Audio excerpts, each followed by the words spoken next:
ওরা তো আজকে মা বোনের ইজ্জতের সাথে খেলা করলো। ওরা তো এটা বুঝতে পারতো যে ওরা যারা এখানে আসছে তারা হচ্ছে শিক্ষিত, তারা কখনো এখানে অপ্রীতিকর ঘটনা ঘটাবে না, তারা হয়তো বৈশা দাবি জানাবে। আমরা কি এখানে ভাঙচুর করবো? কখনো করবো?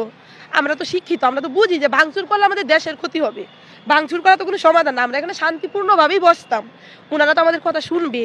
আমাদের আধা ঘন্টা বসার সুযোগ দিত, আধা ঘন্টা বসে আমাদের কথা শুনতো, প্রধান উপদেষ্টার কাছে আমাদের দুইজনকে নিয়ে যাইতো, দেখতো আমরা কোনো অপ্রীতিকর ঘটনা ঘটাই কিনা।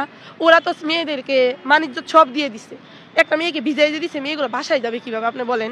সবাই তো কাপড়লতা নিয়ে আসে না। আমাদের একটাই দাবি আমাদের প্রধান উপদেষ্টার কাছে 6531 জনকে নিয়োগ দিয়ে দেন, ওরা কেউ মেধা ছাড়া না। এই যে নিয়োগটা, হ্যাঁ, এটা হচ্ছে 2019 বিধিমালা অনুসারে দেওয়া হয়েছে সার্কুলার 2023-এ। তো আমাদের যে জুলাই বিপ্লব হয়েছে, জুলাই বিপ্লবের আগে আমাদের ভাই বা লিখিত সব পরীক্ষা হয়ে গেছে, রেজাল্ট হয়ে গেছিল, শুধু আন্দোলনের জন্য এটা মানে রেজাল্টটা দেয় নাই। তারপর আমাদের অন্তর্বর্তীকালীন সরকার হওয়ার পরে, সরকার গঠিত হওয়ার পরে আমাদের যে অধিদপ্তর আইন প্রশাসন মন্ত্রণালয়, জনপ্রশাসন মন্ত্রণালয়ের অনুমতি নিয়ে ওরা বলতে হ্যাঁ আপনারা রেজাল্ট দিতে পারেন, কারণ এটা হচ্ছে 2019 বিধিমালা অনুসারে, এটা এখনো হবে না।